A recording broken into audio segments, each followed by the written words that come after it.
அருமையான கர்த்தருடைய பிள்ளைகளே, இந்த காலை வேளையில் என் ஆண்டவராகிய இயேசு கிறிஸ்துவினுடைய 7 முறை புடமிடப்பட்ட அந்த இரக்கம் நிறைந்த புண்ணிய வார்த்தை உங்களுக்கு நேராகவும், உங்கள் பிள்ளைகளுக்கு நேராகவும், உங்கள் குடும்பத்திற்கு நேராகவும் கடந்து வருகிறது. இதே வார்த்தையை கர்த்தராகிய தேவன் ஆமோசினிடத்தில் 4000 வருடங்களுக்கு முன்பதாக தெளிவாய் கிரயமாய் சொன்னார். அந்த வார்த்தை எடுத்துக்கொண்டு போய் ஜனங்களிடத்தில் தெளிவாய் ஆமோஸ் விதைத்தார். விதைக்கும் பொழுது என்ன தெரியுமா சம்பவித்தது?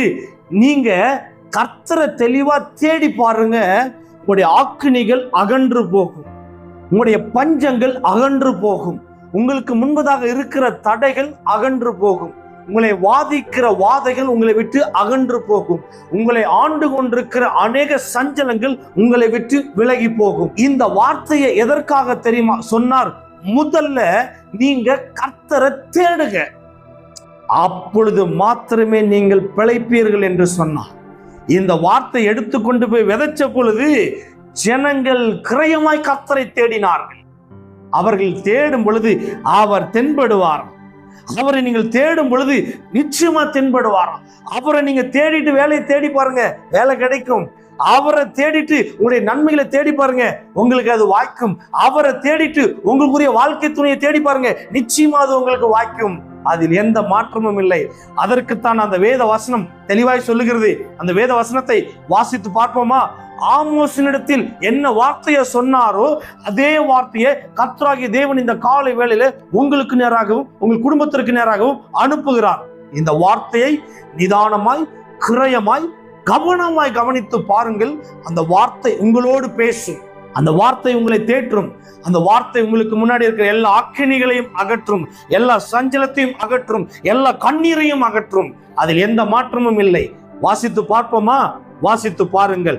ஆமோஸின் புஸ்தகம் 5ஆம் அதிகாரம் அதில் 6வது வசனத்தை வாசித்து பார்க்கும் பொழுது, கர்த்தரை தேடுங்கள் அப்பொழுது பிழைப்பீர்கள், இல்லாவிட்டால் பெத்தேலில் இருக்கிற ஒருவராலும் அவிழ்க்கப்படாத அக்கினி யோசேப்பின் வீட்டில் பற்றி அதை பட்சிக்கும் அப்படின்னு எழுதப்பட்டிருக்குது.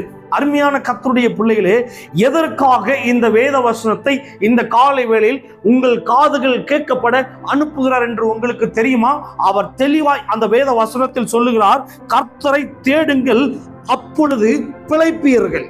இந்த நாட்களில் காலையில் எழுந்து அவர்களுடைய காரியத்தை மாத்திரமே தேடுகிறார்களே தவிர வேதத்தை தேடுகிறதில்லை, தெய்வத்தை தேடுகிறதில்லை, தேவ ஆசீர்வாதத்தை தேடுகிறதில்லை, தேவ பிரசன்னத்தை தேடுகிறதில்லை, தேவ மகிமையை தேடுகிறதில்லை. அவர்களுடைய சொந்த காரியத்திலும் சுயபலத்திலும் ஓடிக்கொண்டு சுயத்தை மாத்திரமே தேடிக்கொண்டிருக்கிறார்கள். ஆனால் வேதம் தெளிவாய் சொல்லுகிறது, 4000 வருடங்களுக்கு முன்பதாகவே ஆமோசினிடத்தில் என் தெய்வம் தெளிவாய் சொல்லி இருக்கிறார். அதே வார்த்தையை இந்த காலை வேளையில் உங்களுக்கு நேராய் கிரயமாய் அனுப்புகிறார். காது உள்ளவன் எவனும் இந்த வேத வசனத்தை கேட்க கடவன். காலையில் எழுந்த உடனே அவரை முதலாவது நீங்கள் தொழுது கொள்ள வேண்டும். வேதத்தில் சங்கீதக்காரனாகிய தாவீது என்ற ஒரு மனிதர் இருந்தார். அவர் அழகாய் தெளிவாய் சொன்னார். என்ன தெரியுமா சொன்னார்? அதிகாலையிலே உமது கிருபையை கேட்க பண்ணும். அவர் ராஜாவா உட்கார்ந்தவர், அவர் ஆசீர்வாதத்தில் பெருகினவர், ஆசீர்வாதத்தை ஆண்டவர் அள்ளி கொடுத்தார், அநேக காரியத்தில் பெருக்கத்தை பார்த்தவர். அவர் ஏன் காலையில் உமது கிருபையை கேட்க பண்ணும் என்று சொன்னார் உங்களுக்கு தெரியுமா? அவர் கிருபை இல்லைன்னா நம்ம இல்லையா? அவர் கிருபையை தேடலைன்னா நீங்க இல்லையா? அவருடைய மகிமையை நீங்க தேடலைன்னா நீங்க இல்லையா? அவருடைய பிரசன்னத்தை தேடலைன்னா நம்ம இந்த பூமியில் இல்லையா? அவர் தெளிவும் கிரயமாய் தேடினார். அதே வார்த்தையை தான் இந்த காலை வேளையில் உங்களுக்கு நேராய் கொண்டு வருகிறார். இந்த நாட்களில் அநேக பிள்ளைகளுக்கு வியாதி என்கின்ற அக்கினி, சஞ்சலம் என்கின்ற அக்கினி, பாடுகள் என்கின்ற அக்கினி, தீராத வியாதிகள், தீராத சஞ்சலங்கள், தீராத கட்டுகள், அநேக கட்டில அநேக பிள்ளைகள் அகப்பட்டிருக்கிறார்கள். எங்களை விடுவிப்பார் ஒருவரும் இல்லையே. ஏன் ஒருவரும் இல்லை? ஒருவர் இருக்கிறார். அதற்குத்தான் அவர் சொல்லுகிறார், என்னை நோக்கி கூப்பிடுங்கள் அப்பொழுதுதான் நீங்கள் பிழைப்பீர்கள். உங்களுக்கு ஆகாரம் என்கின்ற பிழைப்பும் உண்டாகும், ஜீவனுக்கு உண்டான பிழைப்பும் உண்டாகும். நீங்கள் இந்த பூமியில நிலைத்திருக்க வேண்டும் என்று சொன்னால் அவரை தேடுங்கள், அப்பொழுது பிழைப்பீர்கள். அவரை தேடாம அநேக பிள்ளைகள் விட்டுத்தான் இன்னைக்கு அநேக பிரச்சனைகளை சுமந்து கொண்டிருக்கிறார்கள், அநேக சஞ்சலத்தை சுமந்து கொண்டிருக்கிறார்கள். வேதத்தில் தெளிவும் கிரயமாய் எழுதும் பொழுது மத்தேயின் புஸ்தகம் 4ஆம் அதிகாரம் 4வது வசனத்துல வாசிச்சு பார்க்கும் பொழுது அவர் தெளிவாய் சொல்லுகிறார், அவர் பிரதி உத்தரமாக மனுஷன் அப்பத்தினாலே மாத்திரம் அல்ல, தேவனுடைய வாயிலிருந்து புறப்படுகிற ஒவ்வொரு வார்த்தையினாலும் பிழைப்பான் என்று எழுதியிருக்கிறதே என்றார். அருமையான கர்த்தருடைய பிள்ளைகளே, இந்த வார்த்தையை எங்க சொன்னார் உங்களுக்கு தெரியுமா? அவர் 40 நாட்களாய் உபவாசம் இருந்துவிட்டு உபவாசத்தை முடித்துட்டு அவர் போகும் பொழுது ஒரு சர்ப்பம் அவரை வஞ்சிக்கிறது. அந்த சர்ப்பத்தை பார்த்து என் ஆண்டவராக இயேசு கிறிஸ்து தெளிவாய் சொன்னார். என்ன சொன்னார் தெரியுமா? மனுஷன் அப்பத்தினாலே மாத்திரம் அல்ல, தேவனுடைய வாயிலிருந்து புறப்படுகிற ஒவ்வொரு வார்த்தையினாலும் பிழைப்பான் என்று எழுதப்பட்டிருக்குது. அதற்குத்தான் அவர் தெளிவும் கரையமாய் சொல்லுகிறார், முதல்ல அவரை தேடுங்க. அவரை நீங்க தேடிட்டீங்கன்னா அவர் உங்களுக்கு ஒரு பிழைப்பை உண்டாக்குவார், உங்களுக்கு ஒரு அற்புதத்தை செய்வார், உங்களுக்கு ஒரு மகிமையை செய்வார். எந்த அசுத்தாவி உங்களை வஞ்சித்தாலும் நீங்கள் கவலைப்படாமல் வைராக்கியமா சொல்லுங்கள், நான் தேடுகிறவர் இன்னார் என்று அறிந்து வைத்திருக்கிறேன், அவர் என்னை நடத்துவார், அவர் என்னை பாதுகாப்பார், அவர் என்னை சுமப்பார், நான் கர்த்தரை தேடினேன், அதனால் நான் பிழைத்திருக்கிறேன் என்று நீங்கள் வைராக்கியமா சொல்லலாம். அருமையான கர்த்தருடைய பிள்ளைகளே, எதற்காக இந்த வார்த்தை உங்களுக்கு தெளிவும் கரையமாய் சொல்லுகிறார் உங்களுக்கு புரியுமா? நீங்கள் அவரை தேடாவிட்டால் அநேக ஆக்கினிகள் வரும். நான் சொல்லவில்லை, வேதத்தை வாசித்து பாருங்கள், தெளிவும் கிரயமாய் சொல்லுகிறது. பாருங்கள் அந்த வசனத்தை, கர்த்தரை தேடுங்கள் அப்பொழுது பிழைப்பீர்கள், இல்லாவிட்டால் பெத்தேலில் இருக்கிற ஒருவராலும் அவிழ்க்கப்படாத அக்கினி யோசேப்பின் வீட்டை பற்றி அதை பட்சிக்கும். அப்படியே 4வது வசனத்தை வாசிச்சு பாருங்களேன். கர்த்தர் இஸ்ரவேல் வம்சத்தாருக்கு சொல்லுகிறது என்னவென்றால், என்னை தேடுங்கள் அப்பொழுது பிழைப்பீர்கள். இஸ்ரவேல் வம்சத்தார் யார் தெரியுமா? நீங்கள் தான் அந்த இஸ்ரவேல் வம்சத்தார், நீங்க தான் யாக்கோபின் சந்ததி. உங்களை பார்த்தது அவர் சொல்றாரு, மகளே மகனே, தயவு செய்து எத்தனை அக்கினிகள் வந்தாலும் சரி என்னை தேடுகிறதை நீங்கள் விட்டு விடாதீர்கள். இந்த நாட்களில் அநேக பிள்ளைகள் அநேக வேலையில, அநேக காரியத்துல, அநேக பிரச்சனையில, அநேக இடத்துல ஓடி அலைந்து திரிந்து கொண்டிருக்கிறார்கள். ஆனால் அவர் சொல்லுகிறார், நீங்கள் அலைந்தது போதும், தெரிந்தது போதும், பாடுபட்டது போதும், நெருக்கப்பட்டது போதும், கொஞ்சமாவது என்னை தேடுங்கய்யா.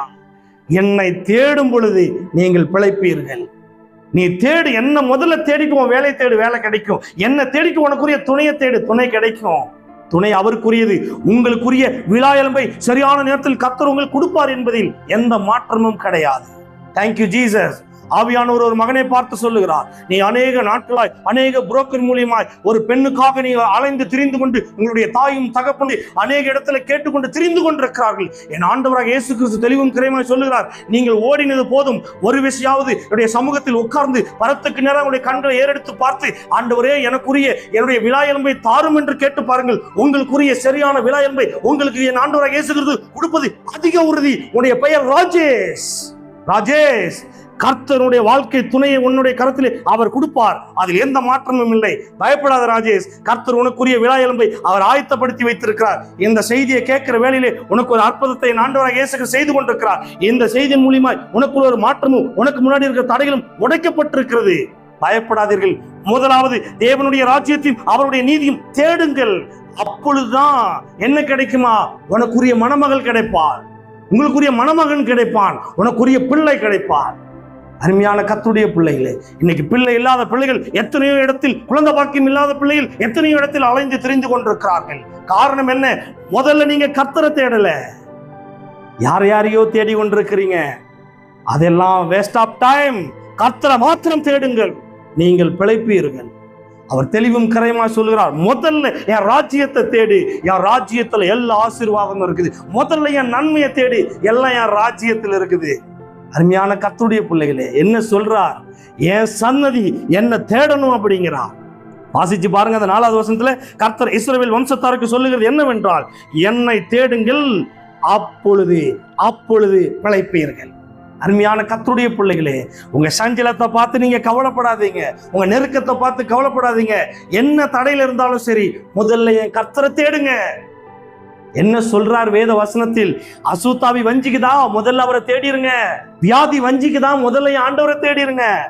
தடைகள் உங்களை வஞ்சிக்குதா, ஆண்டவரை தேடிருங்க. இன்னும் உங்களை என்னென்ன காரியங்கள் நெருக்கி கொண்டிருந்து முதலாவது என் தெய்வத்தை தேடிருங்க, அவைகள் எல்லாம் உங்களை விற்று விழுந்து போகும்.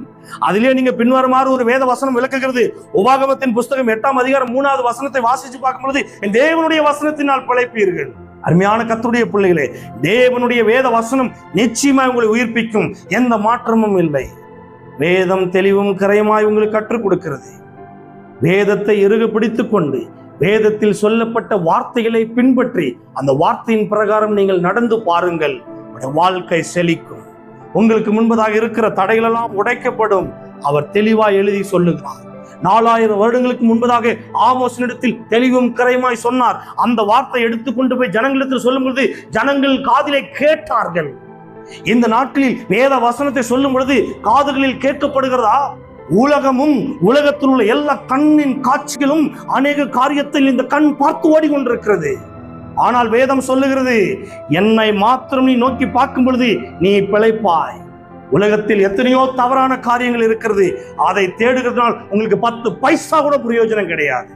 அருமையான கர்த்தருடைய பிள்ளைகளே, வேலைக்கு போறீங்க, சம்பாதிக்கிறீங்க, கையில சேர்த்துறீங்க. யாருக்கு அது லாபம்? கேட்டா சம்பாதிக்கிறது கையில தங்கல. ஏன் தங்கல?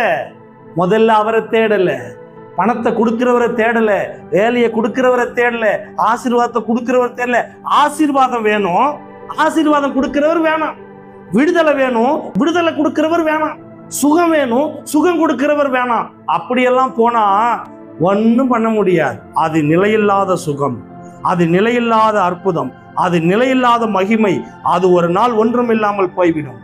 ஆனால் என் ஆண்டவர் சொல்றார், என்னை தேடிப்பார், உன்னுடைய கோல் துளிர்க்கும்.